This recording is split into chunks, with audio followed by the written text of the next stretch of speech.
Here's a Windows trick you didn't know about. Right-click your start menu and click Run. Then type shell:send to. When done, press OK.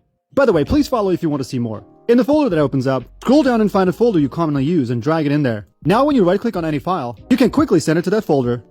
3 hidden Windows 10 tricks to improve your experience. This hidden start menu can be activated by pressing Windows X. To peek your desktop, click on Settings, then click on Personalization, and on the left side, click on Taskbar and turn on this option. You can now peek at your desktop by pressing the right bottom side of your screen or pressing Windows D. Follow for daily tips.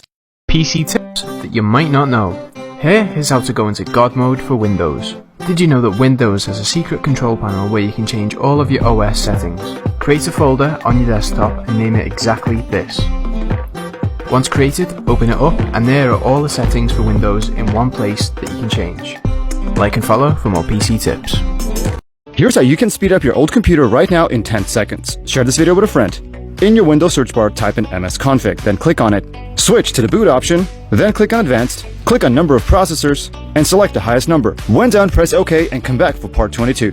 This will make your PC faster. Go to your settings and click on Apps. Sort your apps by size. And identify the old ones that take up the most space. Uninstall those and come back for the next tip. My old computer had lots of issues with loading applications. Apparently, the memory was starting to fail. Press Windows R and type mdshed.exe. This will launch a diagnostic option to make sure that you're not having the same problem. This is so far the best PC tip that I can ever offer. If you ever get a random black screen, try pressing Windows Control Shift and B. This shortcut restarts your video drivers and helps fix any potential graphics issues.